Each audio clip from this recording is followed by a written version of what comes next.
Vous qui aimez l'histoire, l'art, la littérature, la culture, le droit, la politique, l'économie, la spiritualité, la gastronomie, la science ou la technologie, Screenshot. Screenshot, une émission qui répond à votre désir où tout est dit sans langue de bois. Screenshot. Tous les jeudis, H-Live TV. Screenshot. Screenshot. Screenshot, chérie. Mesdames, Messieurs, bonsoir. Bienvenue. Vous êtes à l'émission Screenshot sur la télévision H-Live. C'est la 36e sortie. Donc, le plus souvent, j'ai commencé l'émission d'une façon différente, mais vous savez, je tiens toujours et je pense toujours à notre pays, mon pays Haïti. Un grand pays qui a marqué l'histoire, qui a fait l'histoire. Qui pourrait oublier Haïti en matière d'histoire? 1er janvier 1804, 18 novembre 1803, l'empereur Jean-Jacques Dessalines, le grand Toussaint Louverture, sans oublier Alexandre Pétion, le grand Christophe. Nous ne pouvons pas passer toute bagarre ça pour ne pas parler de Capot à la mort. Ce grand homme qui a crié en avant malgré toute bagarre, en avant parce qu'il faut soutenir l'esclavage. Eh bien, voilà comment m'introduit l'émission aujourd'hui, parce que nous dit Haïti, l'a souffri aujourd'hui, mais même si l'a souffri, ça n'a pas qu'à faire nous oublier Haïti. L'a souffri parce que petit garçon avec petite fille a fait le passer misère. Nos dirigeants, oui, nos filles dirigeants, n'arrivent pas à comprendre, n'arrivent pas vraiment à établir un plan pour permettre que Haïti vive de l'autre manière, sorti de l'ornière, mais que l'on veut ou non, nous, je parle de la diaspora haïtienne qui vit en dehors d'Haïti, pensons toujours à ce grand pays. 36e sortie de l'émission Screenshot, aujourd'hui, et je fais appel à un grand homme de la communauté. Oui, j'ai dit un grand homme. Et c'est lui qui est avec nous, un éminent théologien haïtien, président du consistoire mondial protestant haïtien, Dr Emmanuel Toussaint, qui va partager avec nous aujourd'hui son parcours exceptionnel, sa vision pour l'avenir de la communauté. 40 ans de ministère. Depuis 40 ans, il fonctionne dans la communauté, il connaît la communauté, il a vu des gens. Donc, une discussion approfondie sur les défis et les opportunités rencontrées au cours de ces 40 ans de service et une réflexion sur les besoins spirituels et sociaux de la communauté aujourd'hui. Donc, voilà, cet homme-là, c'est celui que nous avons invité, que nous invitons, qui est avec nous en studio. C'est lui, en quelque sorte, qui va parler, qui va partager ses expériences avec nous aujourd'hui. À qui je dis bonsoir, Dr Emmanuel Toussaint, bienvenue. Bonsoir, cher professeur Chéri. C'est vraiment pour moi un grand plaisir d'être à nouveau sur cette belle émission Screenshot. Ah, mais oui, cette émission de synthèse. De grande synthèse. Et puis aussi, donc, j'ai l'honneur de pouvoir saluer les milliers, les millions de téléspectatrices et téléspectateurs de cette émission et de H-Live plus particulièrement. Voilà, donc c'est cela. Je suis Dr Toussaint. Un plaisir encore d'être ici, en ce studio, en fait. Docteur, et merci de répondre à notre invitation, particulièrement H-Live TV. Et c'est toujours un plaisir aussi de vous accueillir ici, de vous inviter ici. Et aujourd'hui, nous avons un thème très particulier à traiter. 40 ans de ministère. Qu'est-ce que cela vous inspire? C'est un parcours, cher professeur, un grand parcours. C'est celui de toute une vie, en fait, de toute une existence. Une existence juvénile, estudiantine, comment dire ça, professorale, pastorale, militante et culturelle. Voilà. Puisque j'ai été pris dans les escarcelles de cette affaire missionnaire depuis l'âge de 23 ans et demi, car mon ordination date de 2 septembre 1984. Et depuis, donc, je parcours ce chemin jusqu'à aujourd'hui. Oui, aujourd'hui, ça fait déjà, en fait, 41 ans, pour bien dire. 41 ans, très bien. Et c'est pour cela que nous allons ensemble nous retrouver pour pouvoir, avec les miens, de toutes parts, mon Dieu, fêter ce temps fort en vérité. En tout cas, merci d'accord de cette invitation. C'est un plaisir, c'est un devoir, docteur. Oui, mais vous, depuis 84, vous êtes en France. Donc, c'était ça même, c'était l'intention, c'était intentionnel de venir en France pour être pasteur? Non, pas 84. L'année 84 date donc... Vous avez ordonné. L'année d'ordination. Mais je suis arrivé... Bien avant ça. Oui, de 81 en fait, début même, février. Et ceci veut dire cela. La première note, c'est une note estudiantine. Non, j'ai été boursier pour pouvoir étudier de l'agronomie. L'agronomie. J'ai toujours dit cela, oui, parce que mon père est un féru de la terre. On disait de lui qu'il était propriétaire terrien. Okay. Et donc, voilà, j'ai fait un détour, justement, et j'ai détourné aussi cet argent pour pouvoir étudier de la théologie, en fait. Parce que je suis l'homme pas seulement l'homme de la terre, mais plutôt aussi l'homme du ciel et de la terre. L'homme céleste. Mais oui, tel est terrestre, tel est le céleste. Alors, il faut bien dire que ça a été un bénéfice pour mon père, parce que tous ceux qui viennent après moi, de mes petits frères et petites sœurs, ont étudié l'agronomie, plutôt en Russie de préférence que ici à Paris, en fait. Voilà. Comment ça a été le début? Parce que en venant ici, normalement, pour étudier l'agronomie, après tout de suite, vous avez changé de filière, non? Oui, bon, comme beaucoup d'étudiants. Mais c'est plutôt par désamour. Nous autres. Et c'est vrai, l'inscription a eu lieu donc à Nîmes. Et j'ai eu peur de souffrir de cette distance déjà, et puis aussi du manque d'argent. J'ai toujours aimé les belles choses, et puis bon, voilà, et me retrouver seul, loin comme cela, j'ai dit, mais écoutez, vaut mieux que je reste ici. Il fallait prouver ma présence, donc je me suis inscrit plutôt en théologie, et à l'époque aussi, en même temps, en civilisation, en Sorbonne, en fait.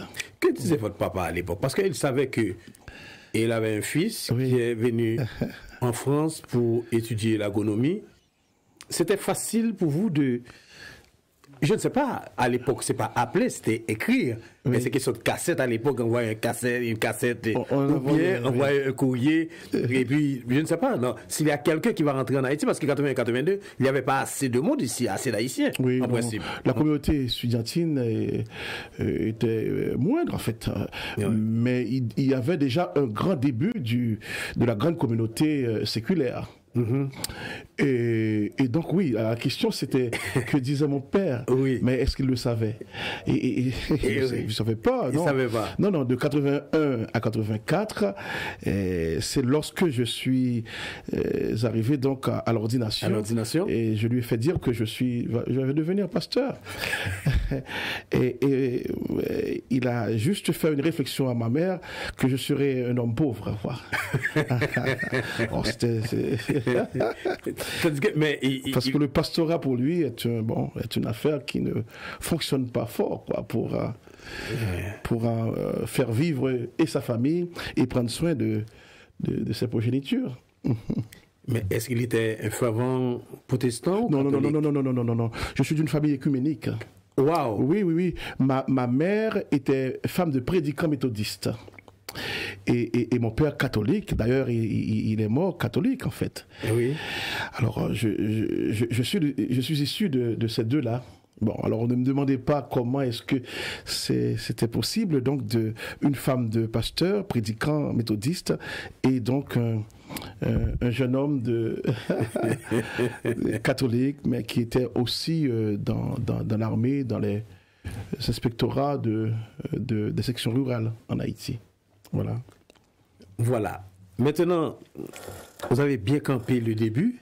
Moi, je voulais savoir en quelque sorte, docteur. Oui. Après l'ordination, ça a été facile, votre première expérience? Alors, j'étais étudiant et c'est dans ce circuit que mon ministère a pris son élan. D'ailleurs, ma première chaire après l'ordination était donc une chaire malgache, Fiangonana Protestanta Malagasy. Et c'était mon père spirituel, en fait, André Troubois, qui était alors le président de la Fédération protestante, des églises baptistes plutôt de France, membre de la Fédération, vice-président à l'époque de la Fédération protestante de France, qui m'y a en tout cas indiqué ce lieu à Montrouge. Et puis quoi? Et pour ce qui concerne donc la mission dont je suis responsable, mais elle en est directement à l'amphithéâtre même, donc de la faculté. Ah oui? Oui, carrément. Et donc le début était un peu académique en fait. Et depuis, non, ça a évolué sur 2 phases. La première phase était un peu donc internationale. La deuxième phase missionnaire était plutôt avec des ressortissants haïtiens. Donc l'union des églises missionnaires baptistes. Et voilà, non, le début était formidable. Ok. Formidable, avec pas une foultitude, mais au moins quelques centaines de sœurs et frères issus de cette migration communautaire. Et voilà. Je sais que je ne fais pas du coq à l'âne. Le 12 octobre prochain, oui, vous allez en quelque sorte, comment dire ça, célébrer ça? Ah oui. Célébrer les 40 ans de ministère à l'espace Lumière à Épinay-sur-Seine. C'est ça? Ah oui, vous êtes bien informé. C'est ouvert au grand public? Ah, c'est toute la terre. Moi, je suis un homme qui aime beaucoup de monde, en fait. Qui aime le grand public. C'est pas payé entrée, non? Oh non, s'ils ont un don à donner, carrément, un petit peu, pour organiser, on peut faire un don. Hein. Ouais, on ne vient pas sans donner quelque chose, quand même. Mais sinon, c'est d'une telle liberté et de libéralité aussi. Voilà, pour ne pas dire gratuitement. Mais sinon, il n'y a rien à payer, non, du tout. Ok. Le 12 octobre, Espace Lumière à Épinay, donc sur Seine, c'est à l'avenue de l'Ade de Stassigny. C'est un bel endroit où... Ouais, il y a le tram T8 qui passe là-bas. Il y a le bus, je ne sais pas, 52. Il y a beaucoup, bus 361 aussi, qui passe dans le coin. Donc, on ne peut pas manquer un tel événement. Alors, je dis à tous ceux qui ne sont pas là, ce n'est même pas la peine à ma mort de venir à mes funérailles. Mais oui, à moins qu'on soit loin, très loin d'ici. Mais si on est en France, en tout cas dans la région parisienne, je crois que c'est un honneur pour nous donc de montrer que nous sommes donc d'une belle communauté. Ensuite, que nous avons contact avec les autres communautés. Il faut absolument que la ville voie que on est monde. Docteur Toussaint est là. On est monde. Là. Ok. Voilà. Et vous qui nous regardez à l'instant, n'oubliez pas, vous êtes invité le 12 octobre à partir de 16h du côté d'Épinay-sur-Seine, Espace Lumière, pour venir célébrer avec le docteur les 40 ans de ministère, mais nous allons parler en long et en large de ces 40 ans, mais déjà nous voulons réellement informer toutes les téléspectatrices, téléspectateurs de la date du 12 octobre à 16h. Donc, comment ça va être? Ça va être quelque chose de grandiose. Avec donc des belles pointures gospéliques, on peut dire. De chorales, et puis ensuite de belles personnalités de la chanson. Et puis ensuite, donc, comme c'est un instant d'hommage, alors quelques-uns se sont trompés en pensant que c'est un dernier hommage. Ouais. Non. C'est marqué aux instants d'hommage. C'est-à-dire, c'est un lieu où les honneurs, où les appréciations, car on n'est jamais seul dans la vie. Je ne veux pas quand même qu'on dise Dr Toussaint. J'aimerais qu'on dise tant de monde qui m'ont soutenu. D'ailleurs, on sera reçu à Épinay, puisque nous ne sommes pas nous-mêmes domiciliés. Eh bien, c'est avec des belles personnalités de cette ville, dont le maire en particulier, qui a voulu daigner nous recevoir. Et recevoir ce gros bagage qui va le faire là. Oh oui, mais puis quand bien même, nous sommes des héritiers du ciel, en fait. Du ciel. Bon, voilà, vous êtes invités, mesdames, messieurs, le 12 octobre pour venir et célébrer avec le docteur Toussaint ses 40 ans de ministère. Mais pour quelle communauté, docteur? La communauté est en majuscule. Oui, justement. Donc c'est une belle communauté. Alors, faut pas qu'il y ait d'ambiguïté. D'accord. Je ne suis pas l'homme d'une communauté. Quand même, je suis l'homme de ma communauté aussi, puisque je suis natif d'une ville, vous allez le dire, hein? Vous l'avez déjà dit à une émission déjà de Screenshot, hein? De Petit Goave. Vous connaissez le Petit Goave? Oui. C'est l'une des villes non impériales, mais qui a donné donc l'un des 2 empereurs d'Haïti, Petit Goave. C'est une ville aussi, à l'époque précolombienne, était donc capitale de cette Arnous. Bien.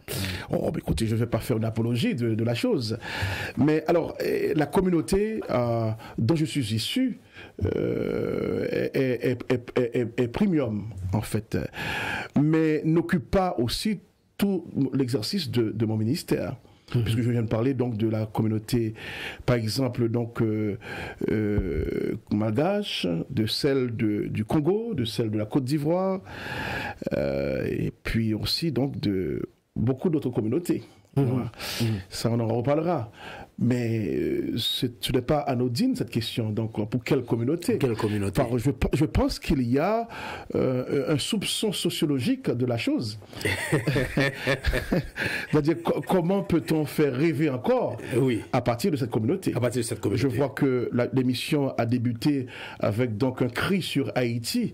Donc, est-ce que cette communauté ne peut-elle pas s'y prêter donc à donner quelques belles notions à notre pays qui en a bien besoin. Voilà. Mais oui, pour quelle communauté? Une communauté non seulement religieuse, mais une communauté donc sociale et sociable, une communauté unie. Hein, et même unitaire, une communauté rêveuse et non rêvasseuse, en fait. Voilà. Est-ce qu'on peut rêvasser aussi, hein? Oui. Une communauté au moins qui peut prendre donc sa destinée, hein, pour au moins influencer notre Haïti à une nouvelle destination, une nouvelle donne aussi, hein, quant à ce qui concerne de la gouvernance, en fait. Voilà. Je pense avoir bien situé la question, en fait.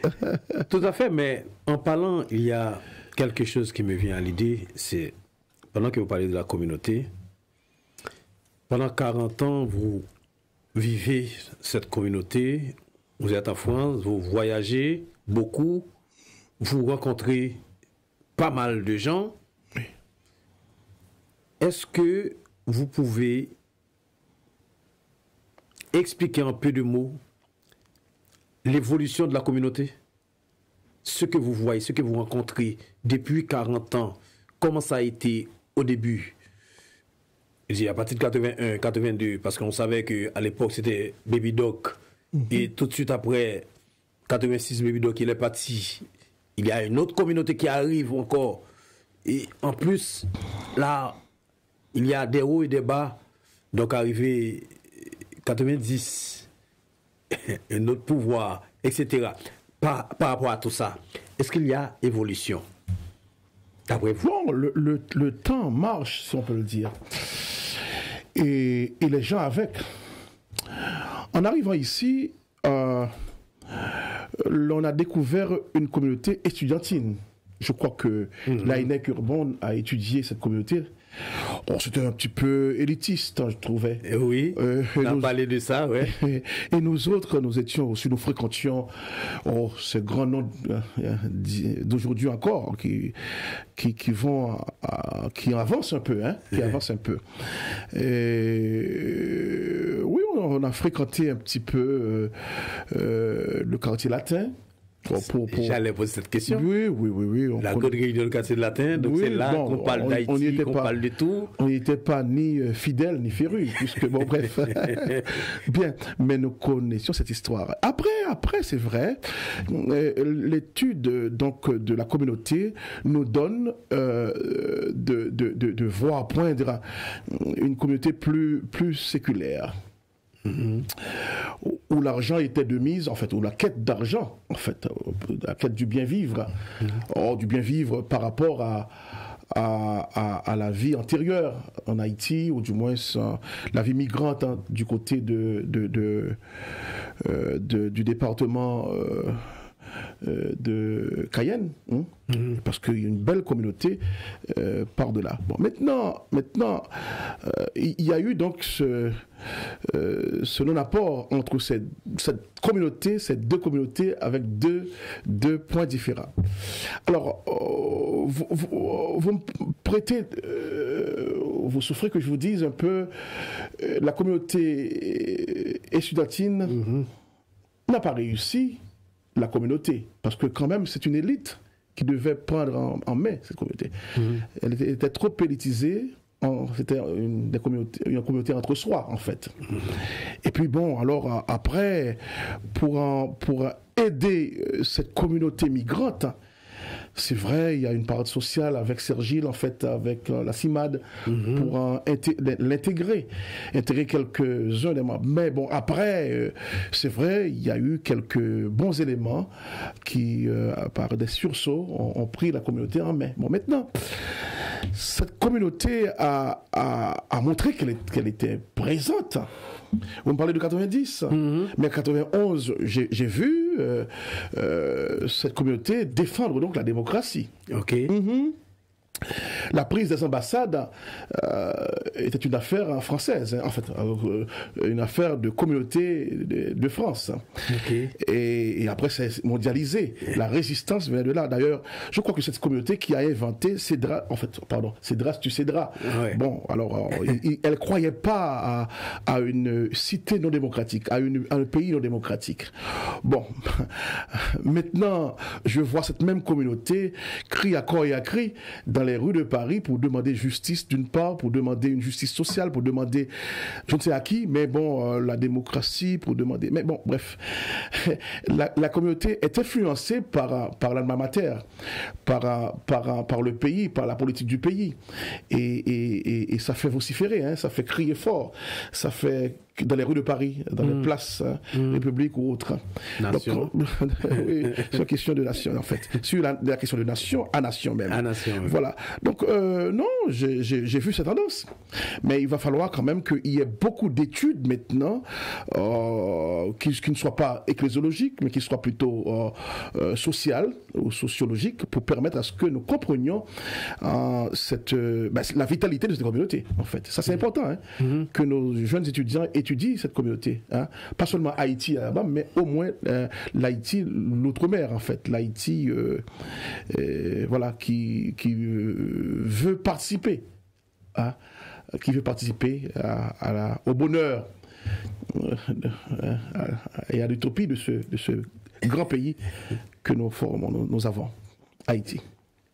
Ouais, donc c'est-à-dire que d'après vous, la communauté évolue avec ces formes variées. À chaque époque, il y a un flux de gens qui arrivent et puis qui évoluent ou bien qui transforment ou bien qui font les choses à leur manière. Donc là, aujourd'hui où nous parlons, donc la communauté, ça va? Non, ce serait nombriliste de dire que ça va. Non, du tout. Il y a des acteurs, il nous faut des actants. Alors, les acteurs, ce sont des actions, des gens qui sont actionnaires donc du développement intellectuel, du développement aussi en colloque, tout ça. Alors, moi, je commence par aimer cette communauté parce que je vois qu'il y a des éléments qui arrivent, qui un temps soit peu animent donc quelques belles notions culturelles, quelques belles activités. Bon, alors, je déplore aussi le manque d'invention. Très souvent, on copie, c'est comme des copier-coller. Donc, lui-même était membre donc d'une association à tendance donc d'événements. Et puis, bon, on se retire et puis on va créer presque la même chose. Voilà, c'est un peu cela. Mais après, on peut coordonner, on peut quand même fédérer et on peut unir. C'est ça qui manque dans la communauté. C'est ce qui manque. La fédération, parce que vous savez, c'est ce qui m'a cru. Et moi, je les regarde avec des yeux jaloux. Et en tant qu'affaire, je demande, lorsqu'on vient vers moi, donc pour soutenir ou autre, donc j'ai dit, ça c'est fait déjà. Donc, qu'est-ce qu'on peut faire d'autre pour qu'il n'y ait pas plagiat, en fait. Voilà. Mais, docteur, merci quand même pour votre éclairage. Mais vous savez aussi qu'il y a beaucoup de jeunes dans la communauté qui critiquent ou bien qui se plaignent en quelque sorte, à savoir en disant qu'est-ce que les grands, cela veut dire que ceux qui étaient là bien avant nous, qu'est-ce qu'ils nous ont légué, qu'est-ce qu'ils ont laissé pour nous, qu'est-ce qu'ils ont fait. Vous venez de parler de quartier latin, d'une élite. Oui, d'une forme d'élite intellectuelle. On pose pas mal de questions sur les intellectuels haïtiens qui vivent ici. Qui n'ont pas étudié la communauté, sauf Heineck Le Bon. Bon, je ne sais pas s'il y en a d'autres. Mais lorsque j'étais étudiant, j'ai regardé donc avec beaucoup d'empressement donc son étude sur sa propre communauté. Mais la problématique est que ses amis n'ont pas, je ne les juge pas acerbement, donc n'ont pas fait le travail donc d'accompagnement de cette communauté. Il le devait. Donc, parce que quand on parle de communauté, comme je vois, la communauté chinoise, la communauté malienne, par exemple, ici, on voit, mais qu'est-ce que nous avons, nous, comme communauté?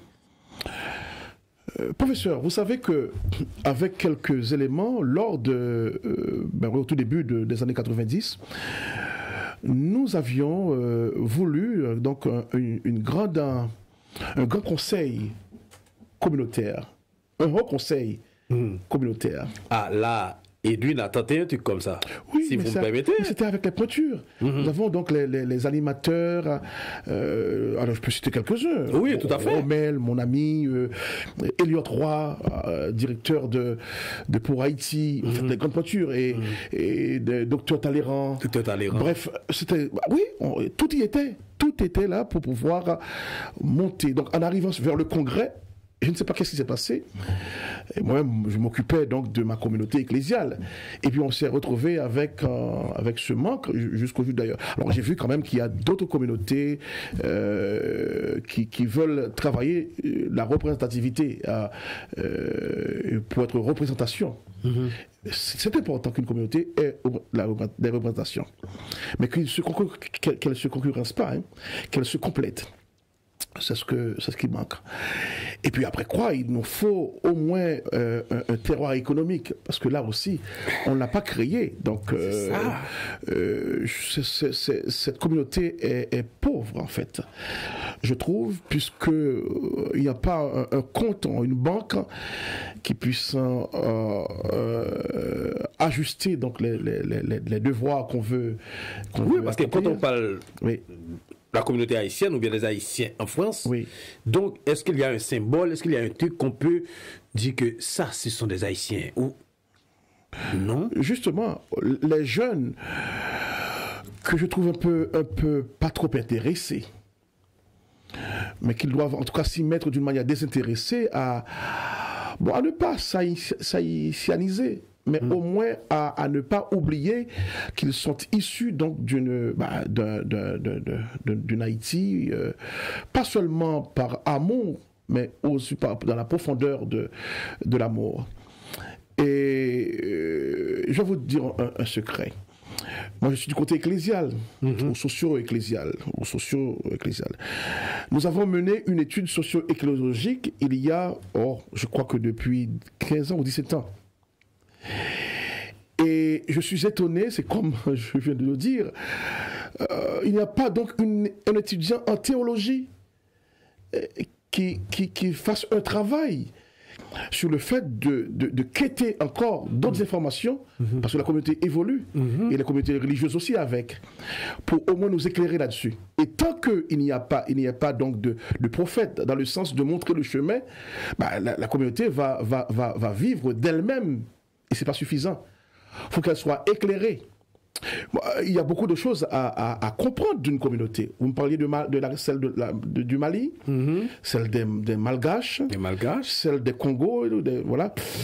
Ce sont, je ne parle pas donc des communautés juives entre autres. Oui, tout à fait. Elles ont même des carrés en cimetière. Où sont-ils nos morts? Voilà. C'est une grande question, ça. Nos communautés doivent s'occuper de cela aussi. Donc la problématique économique se pose. C'est ça. Nous ne sommes pas une force économique.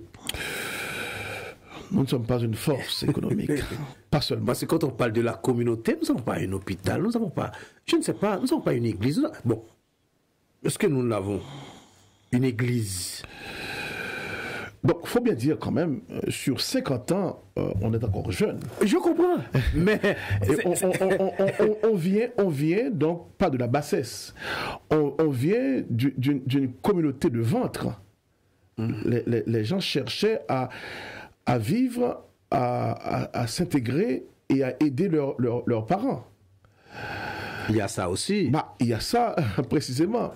Donc, je viens de dire que les intellectuels, nos élites, n'ont pas permis donc de saisir ces opportunités pour créer des opportunités, pour les éclairer et les permettre de s'outrepasser en ce sens.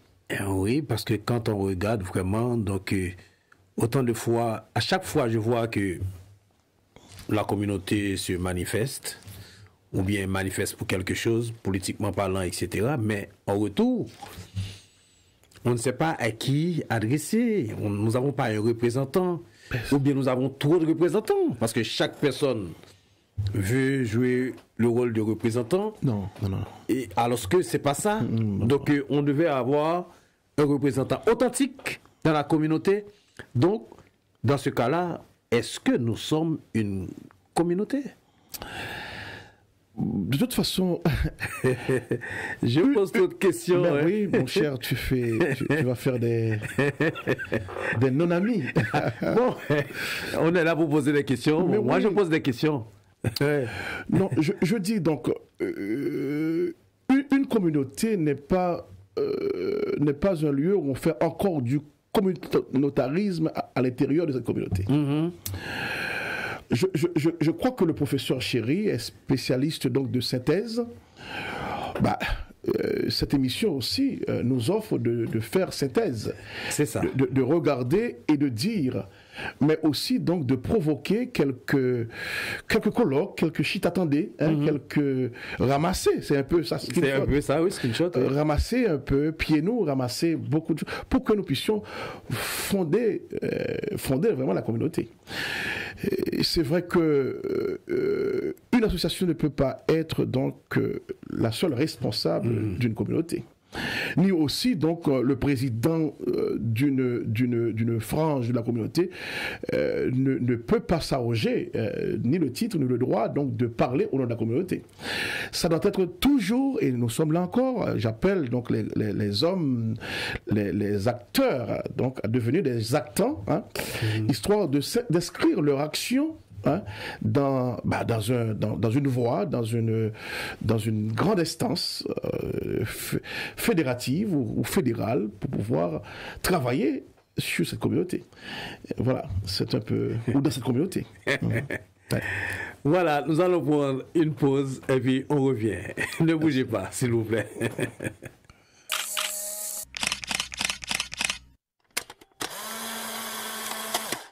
Vous qui aimez l'histoire, l'art, la littérature, la culture, le droit, la politique, l'économie, la spiritualité, la gastronomie, la science ou la technologie, Screenshot. Screenshot, une émission qui répond à votre désir où tout est dit sans langue de bois.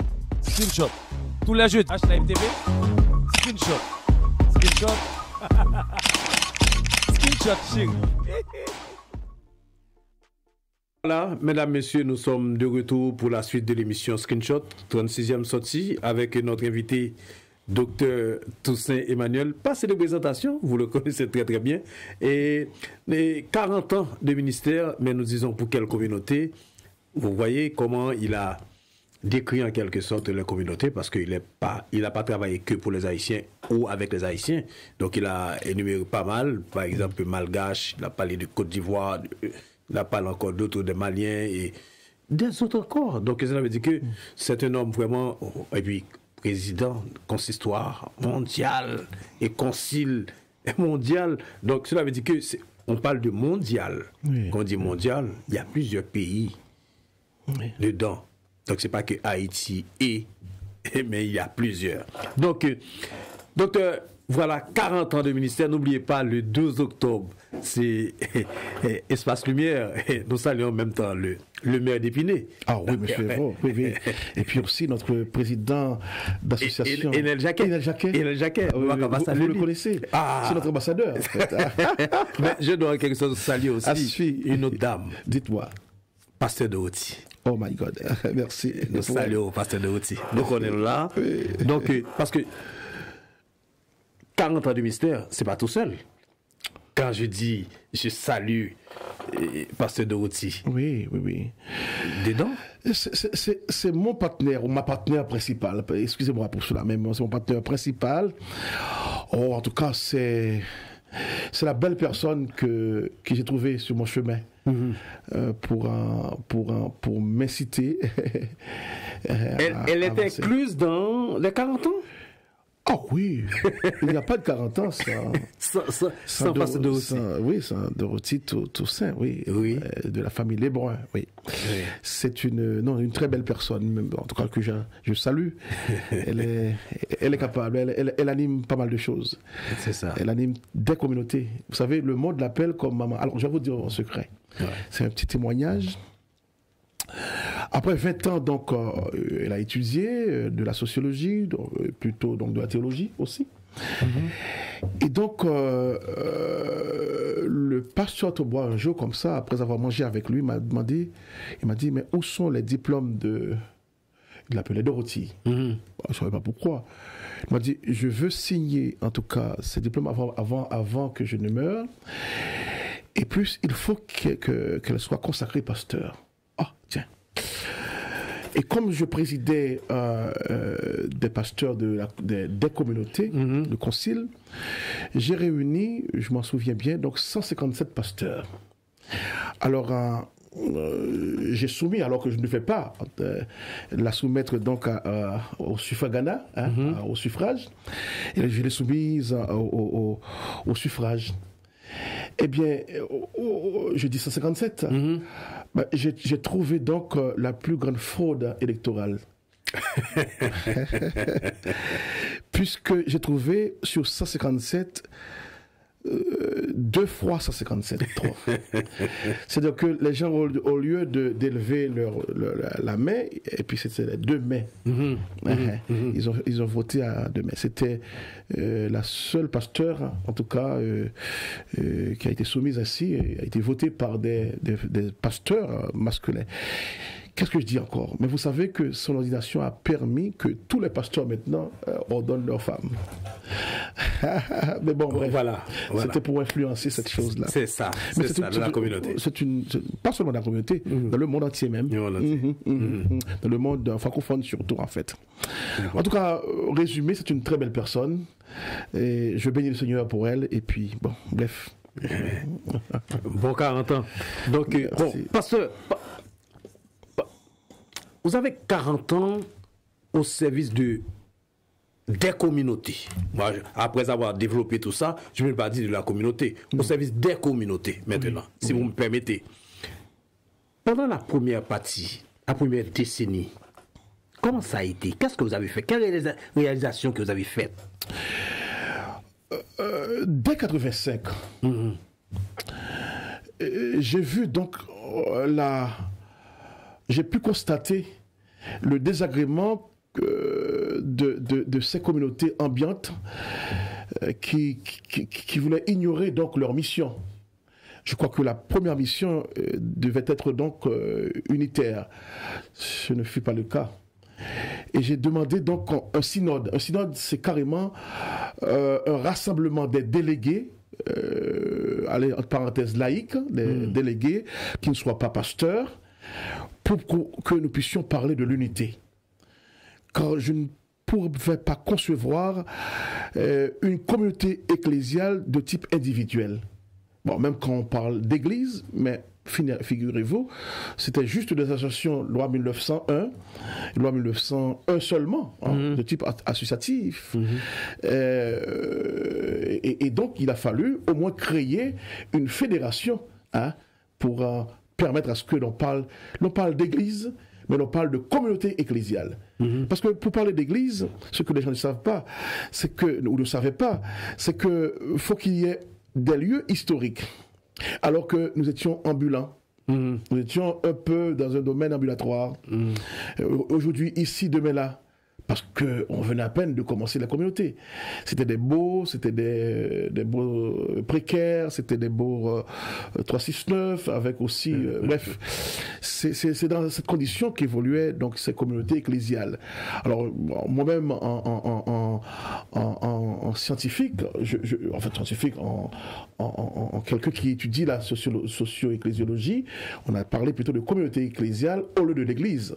Faire comprendre cela en un synode, créer l'alliance des églises, après quoi donc inventer les assises mondiales du protestantisme donc haïtien. Les premières ont eu lieu avec donc une délégation du ministère des cultes en Haïti de 27 personnes. C'est comme le président actuel qui est parti aux États-Unis, avec quelques... Oui, 35 Il y a 27 qui sont venus en France, faire venir des universitaires pendant cette première décennie. Non, c'était vraiment une affaire glorieuse. Ça donnait donc quelques bribes de mauvais regards sur nous autres.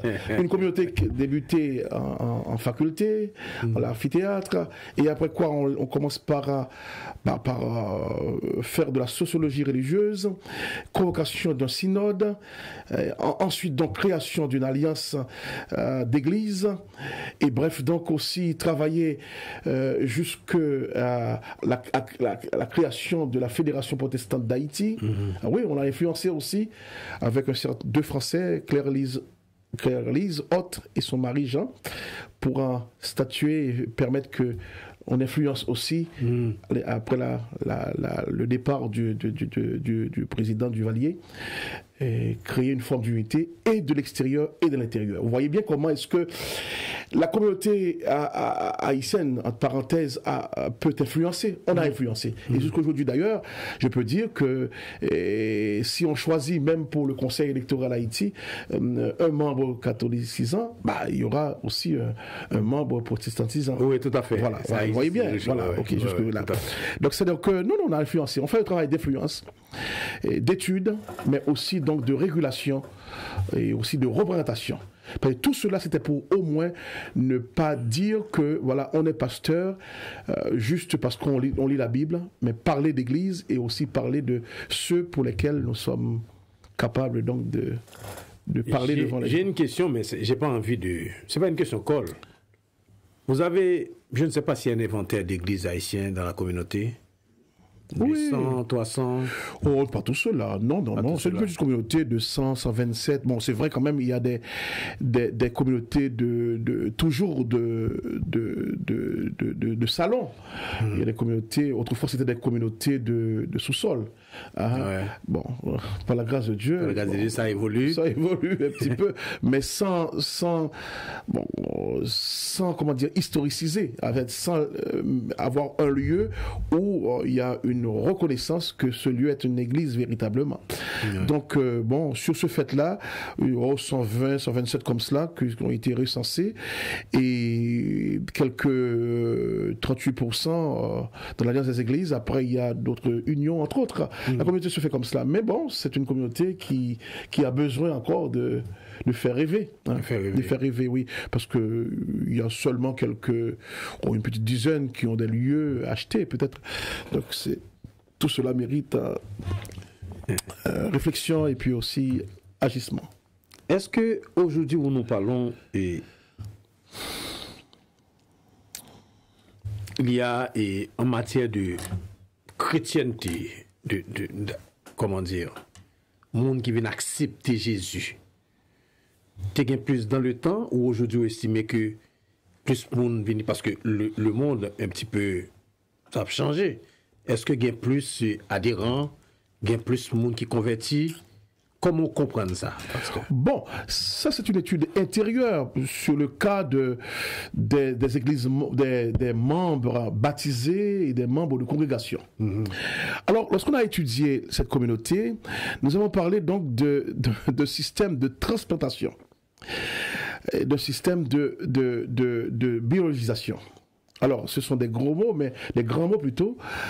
Il y a lieu de dire, un temps c'était la transplantation parce que les gens venaient d'Haïti et puis intégraient une communauté. Bon, cette transplantation se prolonge sur le fait des divisions. Donc, avec les mêmes, on laisse ce point pour aller fonder un autre point. Donc, vous voyez bien, c'est une autre forme de transplantation. S'agissant donc de la biologisation, c'est une question donc c'est la réponse à la question que vous venez de poser. C'est rêver d'évangéliser. Lorsque un évangile de biologisation, c'est qu'on enfante. Il y a des gens qui se sont convertis, en fait, qui se sont donnés au Seigneur dans leur langage, des gens qui arrivent donc à peupler l'Église, donc de nouvelles personnes. Mais peut-être que c'est les gens de la deuxième génération qui ne restent pas beaucoup dans cette communauté, qui aussi accompagnent leurs parents jusqu'à un certain temps, et puis après qui intègrent donc d'autres communautés. Bon, maintenant, l'histoire est un peu... c'est l'Église du Seigneur, mais on souffre de cette affaire-là. C'est vrai, les baptisés sont parfois, et beaucoup même, des fils des premiers nés, en fait, de la première génération. Bon, maintenant, il y a un autre appel. C'est que les pasteurs doivent regarder donc l'urbanisation de leur évangile. Pour pouvoir donc proposer une forme d'évangile, proposer l'évangélisation que beaucoup de communautés puissent accepter et d'autres ressortissants. Et c'est là donc la faiblesse de notre communauté. C'est ça, ouais. Nous ne pouvons pas. Et c'est pas seulement ici, Je vais à Miami. Je suis allé aussi à New York. Je regarde donc avec des yeux jaloux et de sociologues. Est-ce que d'autres communautés intègrent, d'autres ressortissants intègrent? Nous sommes barrés entre nous, mon cher. Ouais. Même quand on voit 1000 personnes, on a de grandes églises, gros bishop, mais tout est haïtien. Tout est haïtien. Et ça, c'est un échec. Un échec évangélique. Et que faire pour ça? Il faut penser notre évangélisation. Cette évangélisation est un peu rythmée par une forme de danse et de cadence. Les cultes deviennent danse et cadence. Et bon, c'est une affaire entre soi, entre haïtiens. Donc les cultes se perdent. On note dans un culte, on ne voit pas que c'est un culte, on voit que c'est une ambiance. Bon, bref. Si ça fait du bien pour qu'on se défoule, c'est bien. Oui. Mais ça doit s'occuper aussi de l'âme. Autre chose encore, je vois que nos églises sont trop thérapeutiques. L'on essaye donc de donner une guérison à chaque maladie. L'on essaye aussi donc de donner beaucoup d'argent, de prier aussi pour cela, pour le bien-être. Je crois que quand même, ce serait mieux de faire, de créer des instituts d'études. Mais quel que soit, dans ce pays, on peut créer aussi. Mais dans ces pays, il faut quand même qu'ils créent des gens pour qu'ils deviennent des ratmen, c'est-à-dire des gens sérieux, des hommes sérieux qui peuvent servir et qui peuvent aussi s'enrichir. Créer, c'est s'enrichir. Je ne vois pas quelqu'un qui va justement aller trouver un patron et qui va devenir riche. Et même Dieu aussi ne rend pas riche quelqu'un parce qu'il prie. Voilà. Et ça, c'est... Ah, il faut souligner ça. Oh, ben ça, c'est... Ah ouais. Même Dieu... Non. Ne fera rien pour un paresseux. Faut qu'il crée. Créer. Faut créer. Ouais. Il faut aussi absolument prendre sa place. C'est un appel étant observateur, étant aussi régulateur. Je préside donc des hommes. Ouais.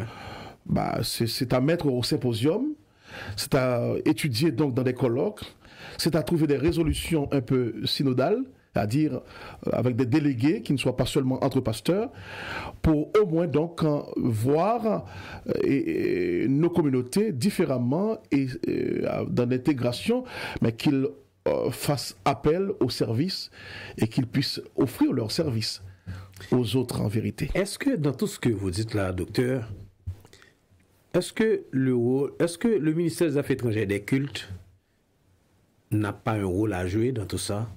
Pour Haïti. Pour Haïti. En France, c'est le ministère de l'Intérieur. Non, pour Haïti. Et des cultes. Parce que nous sommes d'ailleurs, certes, mais quand même si vous êtes, non, là, on est régi par la loi 1901, c'est le ministère de l'Intérieur, je comprends, mais quand même... pour l'association, mais je crois qu'il y avait un amendement en 2021 où maintenant, ça a évolué. Mais toujours, les lois 1901 et 1905 sont de mise, même amendées. Ok. Oui, alors la question a été pour le ministère des Affaires étrangères et des cultes. Oh, écoutez, je crois que Haïti a ses propres problèmes. Gérer, pourvu que ceux qui sont assermentés ne confondent pas tout, leur chair et aussi faire de la politique, ça, j'aime pas ça du tout. Je n'aime pas cela du tout. Je préfère déjà quand même que on réfléchisse, qu'ils trouvent donc des personnes, des spécialistes pour ces faits socio-ecclésiologiques. Ah, écoutez, je puis vous dire que le jour où les églises prennent conscience, il n'y aurait pas Haïti sans les églises. Mais oui, parce qu'ils sont nombreux et comme maintenant... Vous parlez des églises en général. Parce qu'il y a l'église... Oui, les églises confessionnelles de type protestant. De type protestant. Oui, qu'ils soient évangéliques ou qu'ils soient armés célestes ou autres. Donc ce sont des faits sociaux. Trouver des socio-ecclésiologues pour étudier cela. Bon, ça se passe comme ça. Hein. Je crois qu'il y avait un grand professeur, d'ailleurs un ancien professeur de culture, d'anthropologie, ou d'ethnologie, comme on dit chez nous. Le docteur, d'ailleurs, il a fondé cette IRI, cette faculté. A étudié donc la sociologie du protestantisme. C'est un vieux livre. Qui est toujours d'actualité. Mais en tout cas, le protestantisme se confond dans une forme de pentecôtisation de tout. Les baptistes aussi sont évolués. Il y a même chez les cathos des gens qui sont plutôt donc de l'ordre donc des communautés plutôt pentecôtisantes en fait. Bref, les églises évoluent. Et donc le ministère des Affaires étrangères doit, je pense, trouver des spécialistes qui ne soient pas politiques seulement, mais qui soient en tout cas sociologues et puis ecclésiologues pour pouvoir étudier ces faits. Donc peu d'études donc donneront lieu à des méfaits. Hein. Non élucidé. Voilà. Et Régie, une deuxième pause. Après, on va conclure. Ne bougez pas, restez là.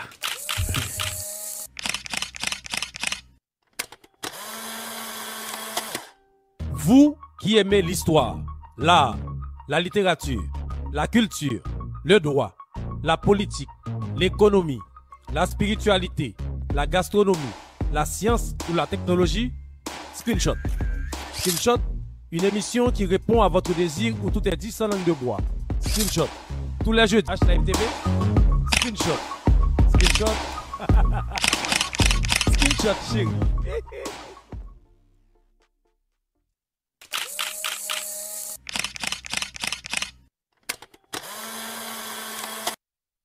Voilà, mesdames, messieurs, nous sommes de retour pour la suite de l'émission et pour la dernière partie. N'oubliez pas, nous sommes toujours sur la télévision H-Live TV. Vous regardez l'émission Screenshot. Nous avons avec nous le docteur, pasteur, professeur Emmanuel Toussaint, passé de présentation. N'oubliez pas aussi, il est en train de célébrer ses 40 ans de ministère. Il connaît la communauté, il a vu, il voit, il a vu. Donc il connaît tout le monde et tout le monde le connaît aussi. Donc, docteur Emmanuel Toussaint, passé de présentation, c'est lui qui nous fait l'honneur aujourd'hui de venir en studio pour répondre à nos questions. Donc, 36e sortie de l'émission Screenshot. Docteur Emmanuel Toussaint, nous sommes vraiment dans la dernière ligne droite de l'émission. Donc, j'ai pris plaisir tout à l'heure en vous écoutant de relater pour nous les faits de 84 à 94, les premières décennies, si je peux dire ça comme ça, les réalisations que vous avez faites. Mais là, qu'est-ce que vous entendez par l'universalisme du protestantisme ou bien participation, colloque, réunion communautaire, héritage? Est-ce qu'on peut dire tout ça rentre dans l'universalité? Oui, oui. Puisqu'on est confessionnel, mais aussi on est universel. D'ailleurs, le but de l'Église est d'être universel, en fait. Oui. Alors, la communauté doit faire ce travail sur elle-même. Et alors, vite, on fait un petit survol sur la deuxième décennie, allant jusqu'à 1999. Je crois que à l'orée du 21e siècle, nous avons convoqué les deuxièmes assises mondiales, cette fois-ci, du protestantisme haïtien. Et là, on a créé le consistoire mondial. Et ça émane donc de la communauté haïtienne de France. Mais oui, les 12 ligues et fédérations mondiale haïtienne était ici, donc pour ces assises. Et là, ensemble, nous avons pris deux grandes décisions, créer le consistoire mondial et protestant haïtien, dont le siège est ici, et en même temps, nous avons créé la chaire de De Grelet. De Grelet, c'est celui qui a apporté donc le protestantisme sur le gouvernement Pétion. Comme ça, on justifie le pourquoi du siège mondial en France. Okay. Oui, et comme ça, on ne va pas être dans les problèmes d'intérieur, en fait. Et ensuite, donc, avec cela, nous avons demandé à la deuxième résolution que les ligues des pays ou la fédération des pays puissent se constituer en consistoire de chaque pays. Voilà. Aujourd'hui, c'est évolué encore, mais quand même, c'est un peu cela pour l'acte de... Mais combien de sessions que vous avez créées ici, voilà. Mon Dieu... Plus consistoire mondiale. Oui.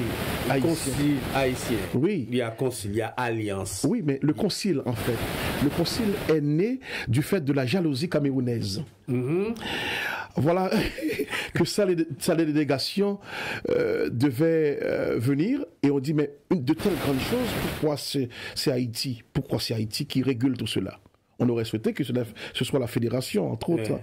Bon, finalement, on a dit, écoutez, en cette décision à Montreuil, troisième congrès, ils ont repris la décision de créer le Concile mondial protestant et évangile des églises, qui s'est peuplé donc de quelques 27 nations maintenant. Hein, 27 nations maintenant. Alors, vous me demandez combien d'institutions? Oui. Je ne peux pas en compter. Il faut venir donc au 40e. Au 40e. On va savoir ça? Ah oui, bien sûr, la liste sera égrené en fait. Bien. Alors et après quoi donc le troisième stick, en fait la troisième décennie, c'était pouvoir poindre oh mon Dieu non seulement le concile mais aussi le congrès mondial chrétien, hein, et les conventions qui vont avec, et en fin de compte de créer le dernier c'est les grandes académies universitaires réunies pour les questions donc d'aider Haïti un peu, en réflexion et puis aussi en présentation, entre autres. Voilà. Bon. Donc, vous voyez bien, le cadre universel est bien là. Et alors, je vais juste dire, actuellement, nous sommes en deuxième symposium pour justement convoquer les troisièmes assises sur ce thème, nos ministères dans la praxis universelle. Voyez-vous, on est dans l'actualité. Dans la praxis, c'est-à-dire dans une forme d'action universelle. Donc, on n'est pas juste pasteur local, on n'est pas juste haïtien dans sa communauté, on est capable aussi d'influencer à partir du moment où on est éclairé.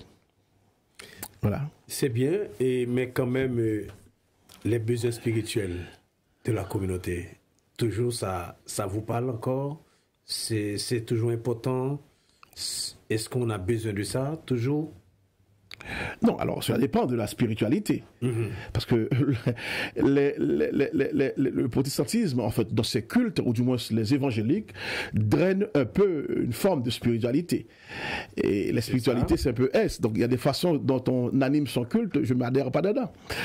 Il y a des façons que je mène ma liturgie, c'est pas la même chose aussi pour quelqu'un qui...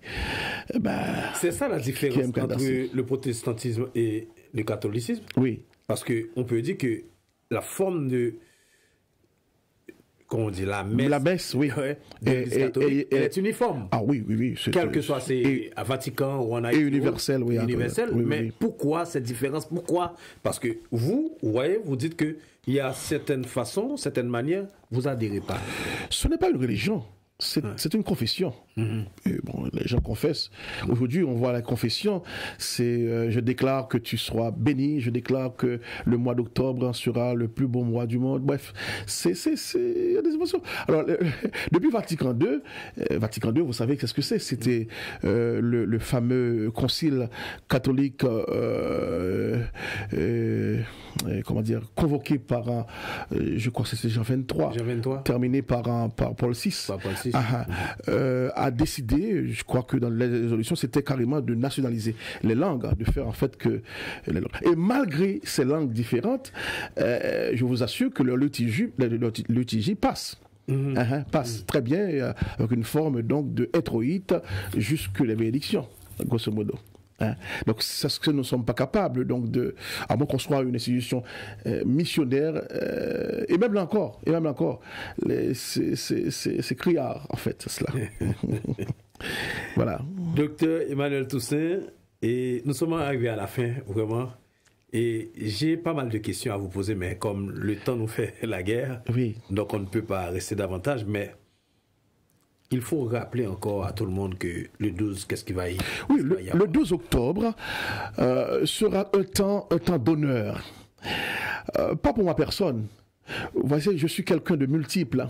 Je crois que savoir que beaucoup de délégations, c'est petit là-bas, autrefois, lors Parce que là-bas, il y a environ, il y a entre 800 et 1000 places assises. On me dit c'est moindre, mais bon, bref.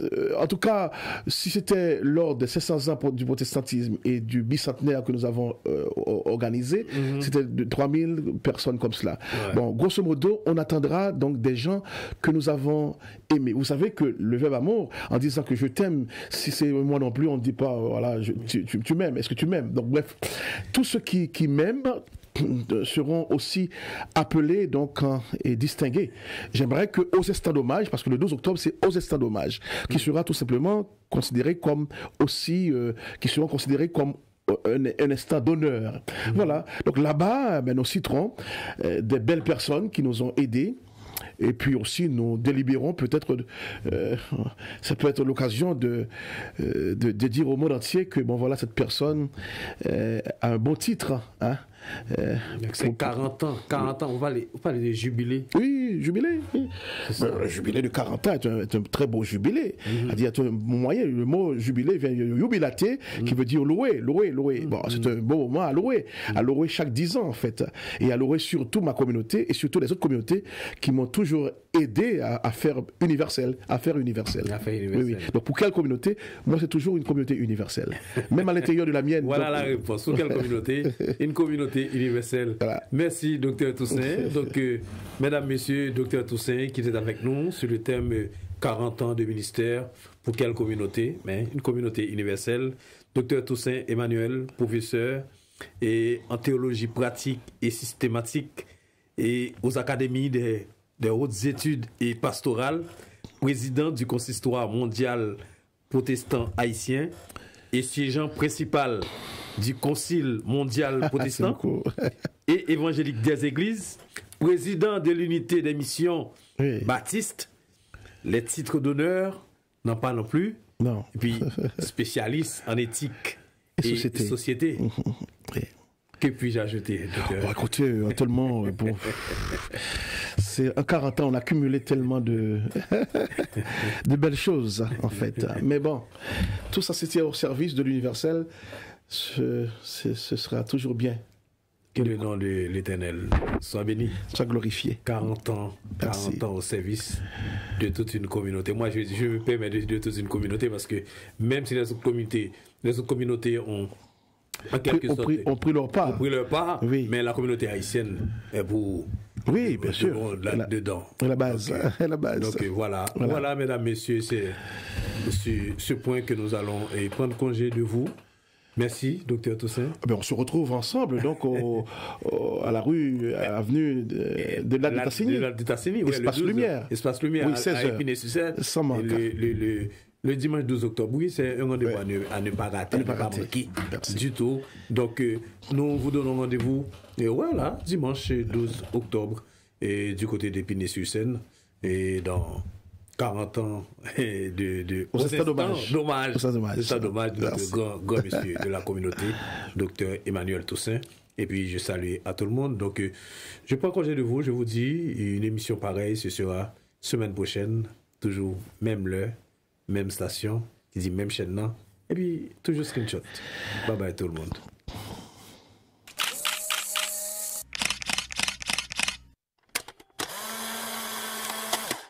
Vous qui aimez l'histoire, l'art, la littérature, la culture, le droit, la politique, l'économie, la spiritualité, la gastronomie, la science ou la technologie, screenshot. Screenshot Une émission qui répond à votre désir où tout est dit sans langue de bois. Screenshot. Tous les jeudis. H-Live TV. Screenshot. Screenshot. Screenshot, chérie.